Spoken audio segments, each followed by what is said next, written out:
현대차도 20만 원과 18만 원 요 사이를 오가는 이 좁은 박스 안에서의 움직임이 놓여질 가능성이 높다. 18만 원 부근이 오면은 현대차도 사긴 사야 된다. 네이버보다 조금 카카오가 좀 더 낫겠다.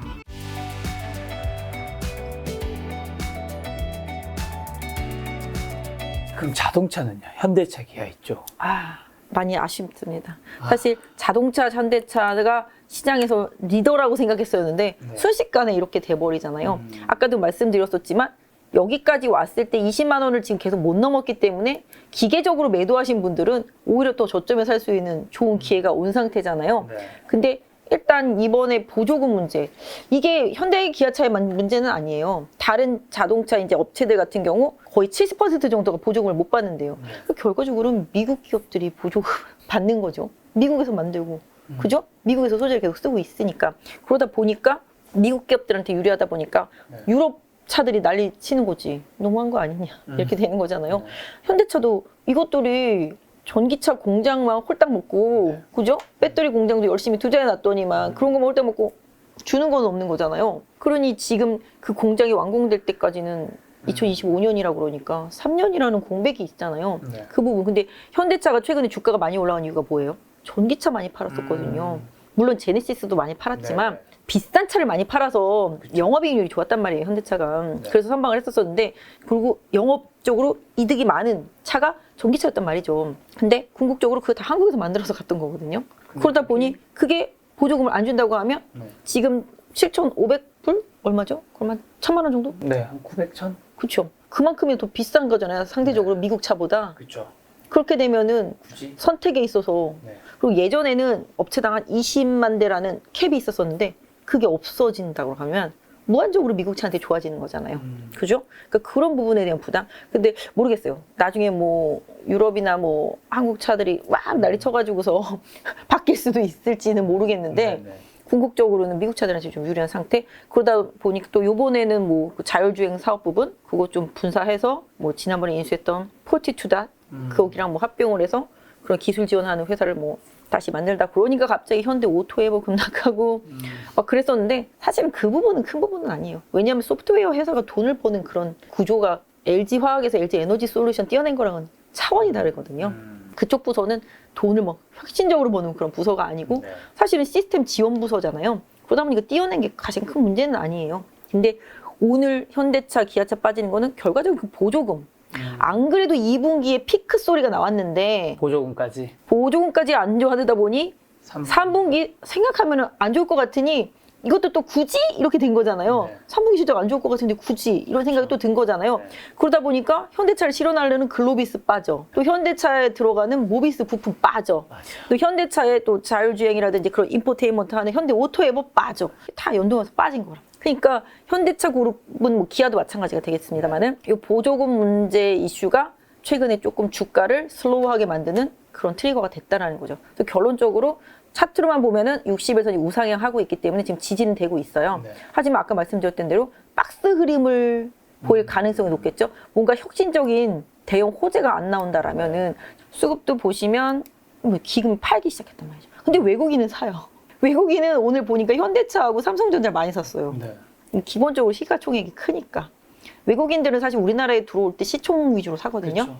그러니까 우리나라 주식을 개별로 산다고 생각하면 안 돼요. 외국인은 그냥 한국을 사는 거다 라고 보시는 게 맞아요, 항상. 그리고 중국 주식을 팔면 우리나라도 같이 팔아요. 외국인 입장에서는 중국과 한국을 분리하지 않고 그냥 똑같이 이머징을 줄이는 거다 이렇거든요. 그래서 같이 매도가 나오거든요, 항상. 근데 지금 이제 외국인들 입장에서는 현대차는 계속 사는 이유가 그래도 뭐 전기차 쪽 괜찮으니까 네. 그런 부분 분명히 있다라고 보고, 또 미국에서 어차피 공장 짓고 뭐 이러면 나중에 세제 혜택 엄청 많이 받잖아요. 그런 부분들에 대한 영향도 있겠습니다만은 뭐 약간 지수주, 그러니까 이런 거죠. 삼성전자, 현대차 잡아놓고 뭐 다른 주식 패는 느낌? 뭔지 아시죠? 그래서 지수는 크게 데미지가 없는데 종목은 데미지가 와. 그게 좀 더 아파요. 왜냐면 겉으로는 멀쩡한데 속으로 아프잖아요. 이게 별로 좋지가 않아요. 그래서 대형주 움직일 때는 종목들이 좀 재미가 없고 대형주가 쉴 때 종목들이 좀 재미가 있는 상태인데 최근이 대형주보다는 좀 종목들이 재밌었던 장이었었잖아요. 네. 근데 이제 이 종목들을 뺄 때가 되니까 지수를 붙들기 위해서 이런 쪽들 쪽으로 들어오는 거죠. 그래서 기본적으로 물론 프로그램 역할도 좀 있었겠습니다만은 네. 일단 외국인은 샀다. 그래서 제가 봤을 때는 지금 보시면 현대차도 20만 원과 18만 원 요 사이를 오가는 이 좁은 박스 안에서의 움직임이 네. 놓여질 가능성이 높다. 대신에 제가 생각할 때는 18만 원 부근이 오면은 현대차도 사긴 사야 된다. 모아가야 된다. 이렇게 보고 있어요. 사실 이 전기차 배터리 나쁘지 않거든요. 제가 봤을 때는 지금 상황에서 본다라면은. 근데 사실은 예전에 보면 소비의 최고봉이 자동차거든요. 가전보다도 더 쉽게 바꾸기 어렵거든요. 자동차가 그 산업에서 제일 큰 거 아닌가요? 그러니까 등치도 크고 가장 비싸고 그래서 경기가 좋을 때 소비의 최고봉이 자동차하고 가전이었었거든요. 그래서 자동차가 잘 팔릴 때가 가장 경기의 피크 때, 그렇죠. 호황기 때. 내가 돈 잘 벌 때 뭐 그죠. 바꾸겠어요? 차부터 바꾸잖아요. 차부터 바꿔야지. 그렇죠. 지금 경기 안 좋은데 네. 쉽게 안 되잖아요. 네. 그래서 그런 부분을 생각해 보면은 사실 자동차가 지금 좋을 상황은 사실은 아니지만 지금 뭐가 있냐 하면은 그동안 반도체가 없어가지고 못 만들었던 자동차에 이연됐던 수요가 지금 터지고 있는 거잖아요. 왜냐하면 지금 뭐 6개월 기다려, 1년 기다려 했던 건데 그게 지금 막 이제 반도체가 들어오면서 만들어서 막 팔기 시작하니까 작년 대비 올해 실적이 엄청 좋을 거 아니겠어요. 항상 주식시장은 전년 대비를 보잖아요. 그렇기 때문에 코로나 때 안 좋았던 부분들이 눌려있던 폭발 수요가 폭발한 거잖아요. 그러다 보니까 자동차가 좋다고 계속 얘기를 했던 부분인데 또 이 보조 문제가 터지다 보니 현대차를 가장 좋게 봤던 EV형 이쪽 부분에 대해서 약간 미스가 날 것 같고 아까 말씀드린 또 3분기 실적이 생각만큼 엄청 좋진 않겠네. 뭐 이런 생각 들겠죠? 그런 생각 들다 보니 이제 여기가 좀 슬로워지는 입장이 된 거죠. 그래서 현대차 같은 경우도 제가 생각할 때는 빠지면 매수하는 거는 맞다. 다만 역시 20만 원 뚫기 전까지는 박스 대응을 하는 게 맞겠다라는 생각? 그런 생각을 해요. 그래서 지금 보시면 사실은 여기 보시면 이평선들이 많이 몰켜 있잖아요. 네네네. 그죠? 얘는 지금 일단 이렇게 풀렸던 이평선들이 수렴이 돼가고 있는 과정이에요. 그렇기 때문에 에너지를 뭔가 응축한. 네, 맞아요. 그래서 그 응축의 시간이 이제 좀 걸릴 수 있다. 하지만 이렇게 돌아가면은 좀 괜찮아질 수도 있는 상황이다라는 거. 왜냐하면 현대차보다 좀 기아가 좀 모양이 더 많이 안 좋아요, 지금. 요번에 사실 현대차 임단협 잘 하고, 네. 그쵸, 임금 협상 잘 됐잖아요. 그래서 괜찮았었는데, 기아도 이렇게 뚝뚝 거래량까지 실리면서 음봉이 세게 났잖아요. 지금 음봉이 크게 났잖아요. 네. 그렇기 때문에 기아 같은 경우도 지금 제가 생각하는 지지선은 이 정도. 왜냐면 여기 보시면 아시겠지만 기아는 이 자리에서 계속 지지가 되고 있거든요. 그래서 기아를 매매하시는 분들은 75,000원의 지지선을 설정해 놓고 보시면 되시겠지만 결과적으로는 또 여기에 이제 강한 저항대가 있다라는 거.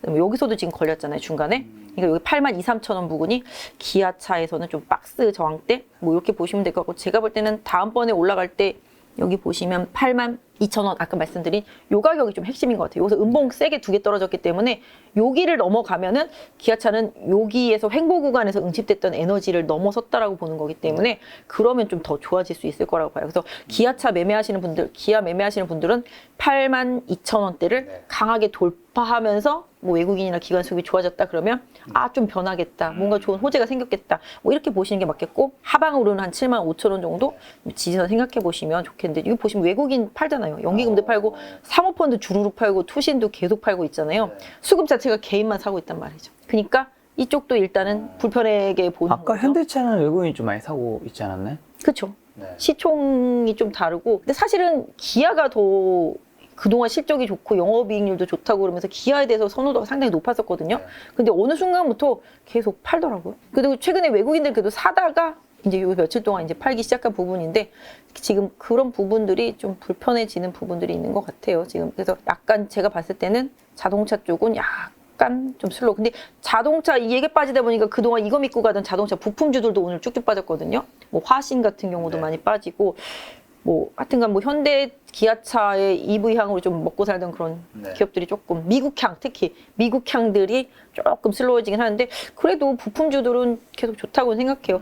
특히 만도 같은 경우가 오늘 많이 빠지다가 끌고 올라왔는데 만도는 중국 쪽이 계속 봉쇄하고 그래서 안 좋았었는데 만도가 좋은 건 그 자율주행 기술과 관련되어 있는 부품도 마찬가지가 되겠습니다만은 중국 업체들한테 엄청 많이 팔고 미국에도 엄청 많이 팔거든요. 그래서 이렇게 고객사가 다 변화돼 있어요, 만도가. 옛날에는 현대 기아에 막 거의 몰빵식이었다라면은 지금은 거기서 벗어나서 일단 좀 다 변화되어 있어요. 예전에 좀 기업 분할 이슈 때문에 주가가 많이 빠졌었는데 오히려 만도 같은 경우는 오히려 미국 업체들한테 더 많이 팔 수 있는 기회도 계속 열리고 있기 때문에 기업 기업들 분석하는 애널리스트들이 계속 레포트 쓸 때 기아는 2분기까지만 고생하면 3, 4분기 내년까지 엄청 좋게 보는 레포트들이 많이 나왔었거든요. 그러니까 오히려 뭐 그런 부품류들 기업들 같은 경우는 좀 시장에서 뭐 현대차 때문에 같이 도매금으로 빠질 때 좀 기회로 생각해 보시는 전략? 좀 좋은 기업들은 그렇게 해보시는 전략이 만약 현대기아차에만 좀 올인돼 있는 기업들은 조금 힘들 수 있겠지만 고객사가 좀 다변화돼 있는 기업들은 오히려 좀 조정이 좋은 기회였을 수도 있지 않겠나요? 그래서 기아차는 여기 화면에서도 보세요. 지금 너무 박스잖아요. 그렇죠. 눈에 보이는 박스잖아요. 네. 이 박스를 벗어나면 그 다음에는 어마어마하게 가겠지만 네. 이 박스를 쉽게 벗어나지 못하는 좀 약간 한계가 있는 그런 느낌. 그래서 지금 이 보시는 대로 이 고점권과 이 저점권만 활용해도 네. 기아차는 괜찮은 것 같아요. 왜냐면 여기서 사면 여기까지 10,000원이 나오거든요. 최소 10% 이상은 나오니까 이 박스 매매만 하시는 분들은 뭐 이거에 박스 피 매매 하셔도 되는데 이 박스를 탈피하려면 뭔가가 조금 기아도 필요하다. 이런 느낌으로 자동차 쪽에서는 좀 보시는 게 맞을 것 같아요. 자, 그럼 인터넷 섹터 네이버랑 카카오는 좀 어떻게 보실까요, 부장님?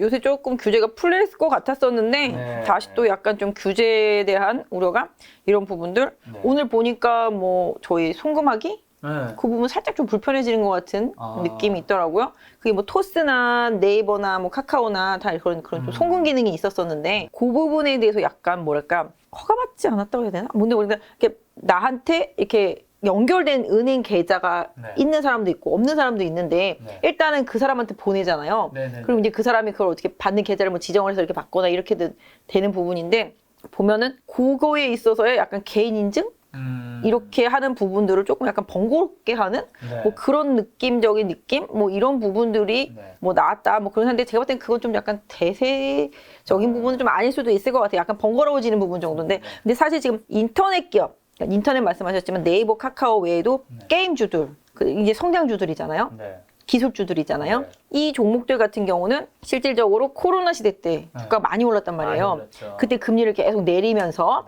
네. 많이 올랐었는데 지금 또 반대잖아요. 네. 그러다 보니까 시장에서는 이제 기술주들을 이제 빼고 상대적으로 이제 다른 실적이 바로바로 이제 붙여주는 뭐 전통 사업이라고 하긴 그렇습니다만 경기가 안 좋아질 것 같으니까 오히려 좀 경기 방어주들인 방산주들이 좋았었던 것처럼 네. 뭔가 들어가는 대로 바로바로 나올 수 있는 기업들을 이제 선호하는데 사실 뭐 네이버나 카카오는 돈 잘 벌죠.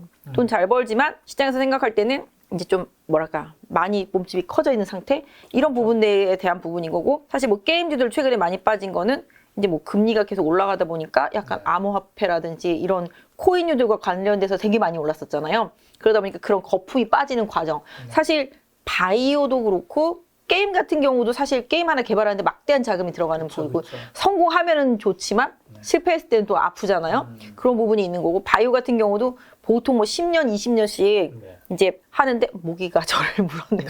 10년, 20년씩 하는데 일단은 계속 인풋은 있는데 아웃풋이 바로바로 안 나오는 게 이제 바이오 섹터였었잖아요. 기본적으로 그러다 보니까 금리 인상 시기에 선호하지 않는 섹터가 된 게 이제 기술주 성장주들이었던 건데 사실 금리 인상 시기에는 당연히 기업들이 뭔가 들어갔으면 바로바로 돈이 나와줘야 되는데 들어가기만 하고 나오지 않는 기업들을 선호하지 않다 보니까 이제 그런 타이밍이 긴 기업들, 그러니까 실적이 나오는 타이밍이 긴 기업들을 선호하지 않아서 뭐 게임이라든지 그 다음에 뭐 이제 바이오 이런 쪽들이 많이 빠졌었고 그 다음에 플랫폼 같은 경우는 아시다시피 좀 그동안 좀 많이 확장되면서 올라왔었던 상황이었었는데 사실은 저는 개인적으로 생각할 때 경기가 안 좋아도 그닥 부담스럽지 않은 섹터가 플랫폼이라고 생각해요. 최근에 컨텐츠류들도 많이 올라오고 있잖아요. 그렇다시피 플랫폼 기업들은 사실은 뭐라 그럴까요? 경기랑 그게 영향이 별로 없어요. 그렇죠? 하지만 그 효과를 다 누리면서 주가가 이미 많이 올랐었기 때문에 지금 빠지고 있었던 상태이긴 한데 또 물론 카카오 같은 경우는 그동안 좀 약간 규제도 좀 많이 있었고 있었잖아요. 뭐 골목상권을 빼갖고 너무 뭐 문어발식으로 자회사들이 너무 많아서 다른 기업들, 작은 중소기업들의 상권까지도 다 위협하고 막 이러다 보니까 이제 카카오에 대해서 주가가 많이 빠지고 이런 부분들이 있었는데 또 그리고 카카오 같은 경우는 자회사들이 상당히 좀 큰 회사들이 많이 상장을 했잖아요. 그러다 보니까 또 카카오에 대한 매력도가 떠지긴 했는데 기본적으로 아직까지 제가 봤을 때는 카카오나 네이버가 성장이 멈추지는 않았다고 생각을 하고 있고요. 성장을 계속 할 수 있다고 생각해요. 사실은 지금 앞으로 아시겠지만 뭐 자율주행이든 뭐든지 간에 그런 차에 속해 있는 그런 플랫폼? 뭐 인포테인먼트 기능도 마찬가지가 되겠습니다만 그런 플랫폼이 필요하다고 생각하거든요. 모든 부분에 있어서 사실은 뭐 로봇이든 그죠? 인공지능이든 자율주행이든 이게 다 플랫폼 기업들이랑 뭔가가 연동이 되어야 되는 부분들이 분명히 그렇죠. 있다라고 생각을 합니다. 그래서 그런 부분들 고려해 봤을 때 지금 네이버 같은 경우는 약간 쇼핑 쪽, 이커머스 쪽에서의 강점이 있고요. 그다음에 카카오 같은 경우는 이커머스 기능도 물론 이커머스 기능이겠고 뭐 자회사들이 지금 요번에 되게 돈을 잘 벌어서 주가도 좀 올라오긴 했습니다만은 카카오 같은 경우는 아직까지도 상장시킬 기업들이 좀 많이 있는 상태이긴 한데 기본적으로 카카오 같은 경우는 최근에 뭐 하반기에 내놓는 서비스들이 뭐 오픈 채팅 안에서 이제 광고 네. 이런 부분들에 대해서 이제 실적이 붙어주는 부분들을 기대할 수 있을 것 같긴 해요. 그리고 아까 말씀드렸던 대로 최소한으로 경기가 혹여 침체로 가더라도 실적이 뭐 엄청나게 부러지거나 이런 데미지를 받기가 쉽지는 않다. 네. 그런 느낌. 그러니까 그런 거죠. 꾸준히 어느 정도는 나올 수가 있다. 네. 이런 느낌. 다만 이 꾸준히 나오는 수준에 있어서 주가가 그 꾸준히보다 주가가 많이 올랐다라면 네. 다시 그 꾸준히 수준으로 내려올 것이고 또 주가가 그보다 내려갔으면 더 꾸준히 나오는 실적 정도 수준으로 이제 올라가지 않겠냐. 그래서 차트를 한번 보면은 개인적으로는 카카오 같은 경우도 역시 사실 시총이 큰 기업들이잖아요. 카카오도 네이버도. 그러다 보니까 삼성전자나 뭐 하이닉스나 현대차나 이런 것들이 잘 못 갈 때 오히려 틈을 메꿔주는